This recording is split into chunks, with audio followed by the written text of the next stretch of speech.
Australia is filled with so many weird and beautiful animals all over the country. And throughout my years of filming videos, I've documented some of the most dangerous and amazing species that this country has to offer. Such an impressive snake. But today, we're going to be attempting to track down one of the weirdest, the platypus. So platypus are a semi-aquatic egg-laying mammal endemic to Australia, and these guys are so crazy. They're literally just a bunch of different animals all pieced together into one. Believe it or not, they were first discovered in 1798, and when they were first described, it was thought that they were a hoax. This is one of the species that people go their whole lives without seeing in Australia.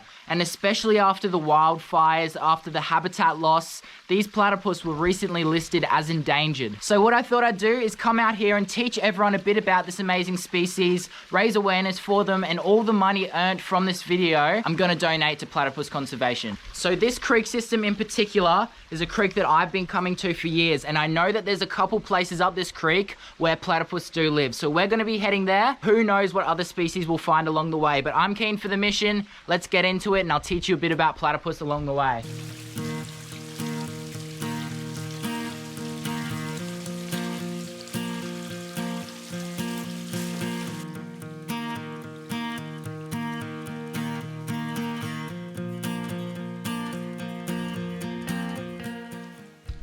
Right, and would you take a look at this big fella just down here? Wow, what a beautiful snake. Oh, striking at the camera. What a way to start the morning, and what a way to start this video right here. So we're just gonna follow him around and see what he does.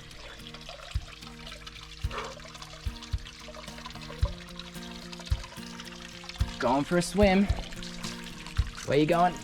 Let's jump up here.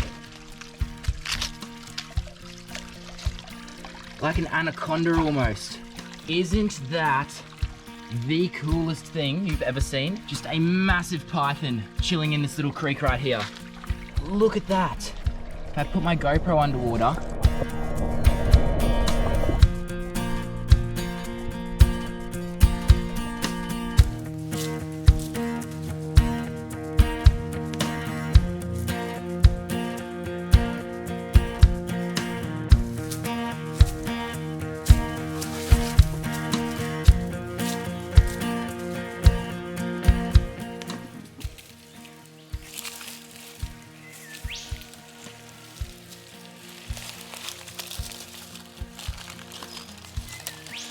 would you take a look at this? So we're on the hunt for platypus up this creek system here in southeast Queensland, and we have come across another monotreme. So what a monotreme is it's an egg-laying mammal, and that's what these platypus and echidnas are.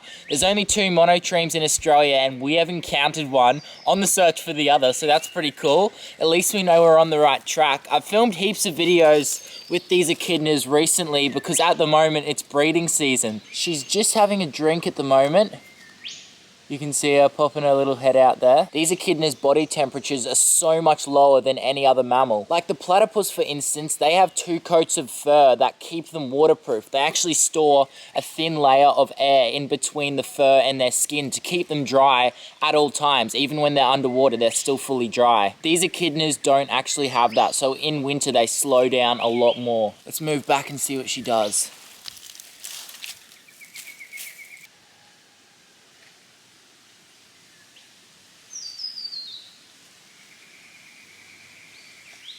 One of the funniest stories that I've ever heard about echidnas was years back. This guy I know was walking in a national park by himself, and he heard this rustling going through the bush, and he's like, what is that? Like, that's a big noise. He thought it was a big animal, and he looks over and there's a train of 5 echidnas walking across the ground head to tail, following each other, like literally in a massive line. And he's like in disbelief for a couple seconds. He goes over to try and get a photo, and they all start digging into the ground and stuff. And he was saying that for years he'd tell people the story and no one would believe him. But to my amazement, apparently what happens is that was the female sitting at the front, and all the males that are looking to mate follow her head to tail just behind her in a trail. You'd have to be so incredibly lucky to see that in the wild though, but I thought that was a pretty funny story how no one believed him. Now echidnas are just as hard to find as platypus when you're actually looking for them.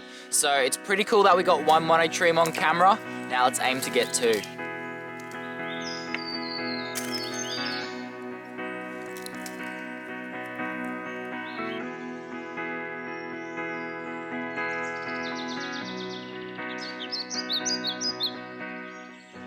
So just over that way is the first pool where I know that there's platypus in. So what I'm gonna do, stay really quiet, get down and try to get some footage of one of them. Might even swim out on that log. Yep. All right, I gotta be quiet. That right there is a platypus. And we have found one out in this remote creek system in southeast Queensland. Take a look at that. All right, so it's not too close at the moment, but I'm just gonna stay quiet and see if it comes any closer.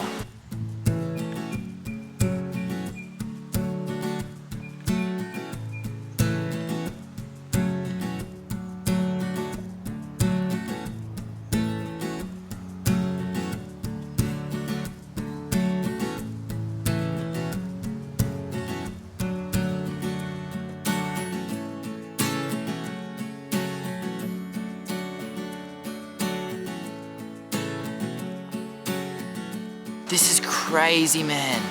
Just sitting here watching these platypus swim past in this pool.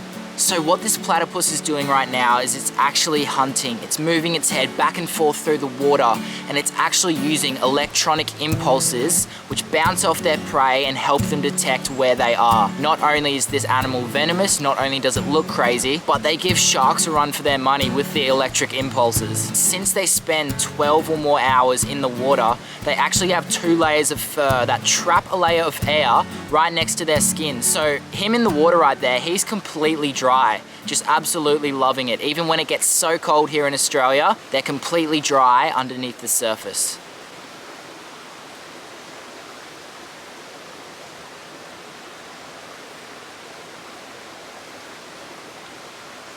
I actually read something pretty funny the other day about platypus saying when they're put under UV lights, they give off a biofluorescent blue-green glow, which is strange, but even stranger the people putting them under UV lights. Once you see one in the wild, you totally understand what they were saying, how they're a bunch of animals pieced together. They've got the bill of a duck, the tail of a beaver, webbed feet, and the body kind of looks like a water rat almost, and the males have 2 venomous spurs at the back of their body.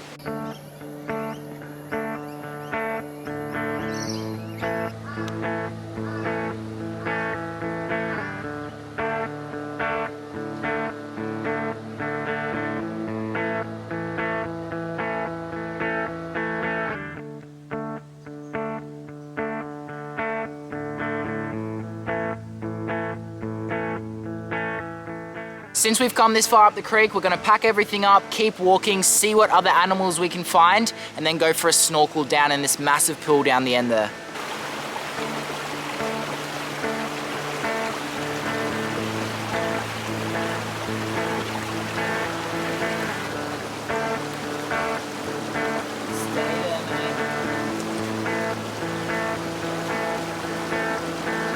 I tried so hard to sneak up on him then, but he was just too quick. I think he's got washed down the river. Where'd you go, mate? So we'll head down that way and see if we can see him or if we can find any other animals.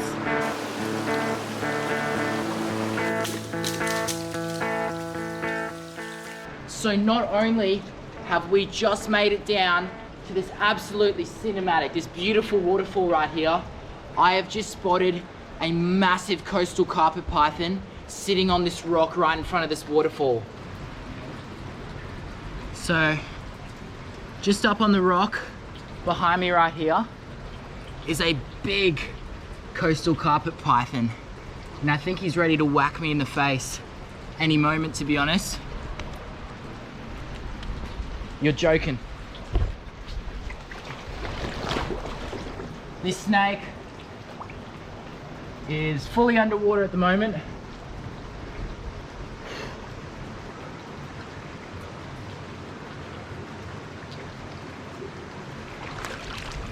And he's going. Oh yes, he's going. He's swimming. Where are you swimming to, mate? You were joking. Right, let's follow him. Swimming up in this cave. Where to? Oh, It's hard to keep up with him. Look at this guy going through the water. What a beautiful snake. All right, he's made it to the land.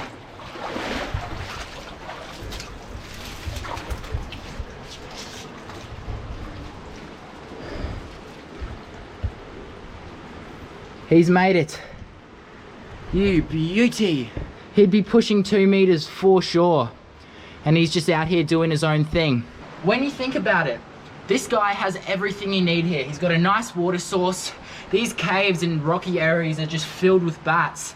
So he'd just be feeding on them, getting fat, maybe hunting possums and bandicoots. He would definitely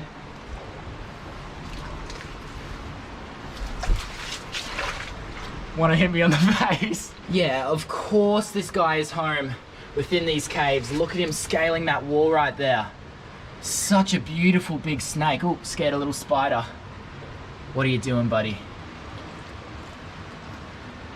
It's just so cool to watch him do his own thing. I mean, we came out here looking for platypus, and this is the stuff that you find when you go on adventures like this. This is actually the second time that I've swam with a massive carpet python now. The first time I did it, you might have seen the clip. It was out at a crystal clear creek system out in a national park. I'll roll you the clip now. Such an impressive snake. Careful, careful. Right on your neck. Just on my neck right now. I'm pretty sure he just wants to get out of this cold water.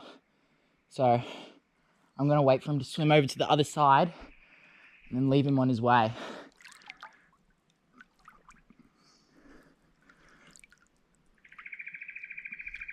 So cool. Just sharing this awesome experience with this big coastal carpet python. I can tell he's gonna love getting out of the water here. Look at him just scaling that rock right now. Oh, let's go back over without getting this camera wet or hopefully getting attacked by an eeltail catfish. I probably did disturb him a bit, so I'm sorry for that, mate, but it was so cool to have that awesome experience with that carpet python as well as the platypus. What I'm gonna do now, chill with this carpet python a little bit more until he finds a place to curl up or something. All right, and would you take a look at that big fella right there? So that is a big angry eastern water dragon. Now this is a big male. They do get a lot bigger than this, surprisingly. They're such a beautiful species. Look at all those spikes down his back. These ones on the top of his head. Oh, he's looking for my finger. He wants to bite it. You're a bit of an angry little fella, aren't you, mate? We're gonna let him go in a minute. We're just making sure he's all good. But would you take a look at that face right here? Now, the reason why they get their name water dragon is these guys are at home around the creek systems here on the east coast of Australia. All right, and I'll just grab you like that for a second, mate. See that beautiful red coloration on the bottom of this guy's stomach? That's how you know that it's a male. The males get the biggest, and often you can see them actually fighting, standing up on their back legs and kind of tackling each other. But yeah, I'm not gonna keep this little fella too much longer. He's not our target species, so we're gonna keep going on our quest. But yeah, let's let this little fella go in the most beautiful pool right behind us right here. All right, so that was such an awesome experience down at this waterfall with that big snake. So what I'm gonna start doing now, head back up that way and see if we can find some more platypus. Maybe even have a close-up experience with one. Little dude's just in here climbing the tree. Waterfall in the background. That is awesome. All right, we'll leave you be, buddy. See you later. So I thought I'd sit down here real quick and explain to you the reason why these platypus are facing a silent extinction, as they call it. Platypus actually live in freshwater streams and rivers from North Queensland all the way down to Tasmania. And everyone thought that they were thriving, but recently their numbers have absolutely plummeted, especially down in Victoria. To reproduce, the female platypus needs to dig a hole inside a bank, but to do that they need healthy rivers. They can't have droughts, they can't have wildfires come through, and they can't have people setting crab traps and yabby traps that they drown in either. So WWF Australia is the site that you can go donate some money to help out these platypus. And even if you have a spare dollar or two, everything helps. Just go over there, help out these platypus. I'll leave a link in the description. As I said at the start, I'm going to be donating all the money from this video towards platypus because these animals do need our help right now. They're literally on our coins here in Australia. So everything helps, and us humans as a whole can make a big impact towards helping platypus if we all come together right now before it's too late. But on the brighter side, we found 2 absolutely awesome snakes, had an amazing encounter with those platypus swimming around in that pool, but I want something else. I'm thinking that during the late afternoon, at night, and early morning, these platypus will come out and forage through the creek system. They'll leave those big pools that they generally stay in throughout the day, and I've had really close-up encounters with platypus before while going on night walks up my creek. So I reckon we pack up, charge up the torches, maybe even put the wetsuit on, and see if we can go swimming with one later on tonight. That would be absolutely amazing. It's mid-afternoon at the moment, it's a beautiful day, so let's keep going and see what else we can find, baby. That's awesome. After searching for platypus into the night and not finding any, I decided to head back home, but on the way there, you won't believe what I found. So I was just out here driving the roads at night looking for reptiles, and would you take a look at what I've found over my shoulder right here? So that right there is the Australian native koala bear. So I actually spotted this koala crossing the road from ages away, and I had cars behind me. I didn't care. I slammed on the brakes. I made sure everyone stopped and waited for this little girl to get off the road, because the amazing thing about this is not only is it one koala, it's got a baby as well. So I'm not trying to disturb it or anything. It just climbed up into this tree right here. But I'm actually an ambassador for the Queensland Koala Crusaders, who do great work saving these guys. I remember Steve Irwin saying this in a documentary once, but having an up close and personal experience with animals like this makes you want to save it. And it is so true. So if you ever find a beautiful animal in the wild, especially one that's endangered, make sure you appreciate that experience, because on the way that it's going, if we don't act now, these koalas could be extinct, and that's something that I cannot even begin to imagine. However, there are a lot of people doing great stuff to help this species. The Queensland Koala Crusaders, if you want to go check out all of their stuff, you can help save this beautiful animal behind us right here. So one of the common misconceptions with this animal is its name is a koala bear, but these guys aren't actually bears at all. They're marsupials. Now, what marsupials are pouched animals. Animals that raise their young inside a pouch. But you can see that its baby down there is actually big enough where it doesn't have to go in the pouch anymore. And this koala will continue to carry its baby on its back until it's big enough to fend for itself. Now, the name koala actually comes from an indigenous term meaning no drink. And it was thought at one point that these guys would never have to come down from their treetop thrones to actually have a drink. But it's because a lot of the water is actually found in these eucalyptus leaves that they eat. Although during big droughts, they will have to come down and find water eventually. But I'm gonna let this big girl be, and that is so crazy. I'm so stoked with that. Thank you very much. All right, big girl. I'm gonna let you be. See you later. Please do not go running back on the road. Look at that. If that right there is not an animal that you want to save, you've got to be crazy. So I think we need to do our best right now while we still have these species here and before it's too late. Please do not go back on the road though, yeah? Promise me that. The road is literally right there. Alright, and that is it for another video, everyone. I just wanted to say thank you so much for not only watching this far into the video, but your continuous support on all my content that I post on this channel. It's so amazing to me that I have a platform where I can raise awareness for different species, like the platypus and the koala. So I thank you for that. None of this would be possible without you. And yeah, if you'd like, go give us a follow on Instagram, share this video around, like, subscribe, comment down below. It all really helps. There'll definitely be more conservation videos like this in the future. So yeah, thank you very much. These are all absolute legends, and I'll see you again next Saturday in the next adventure.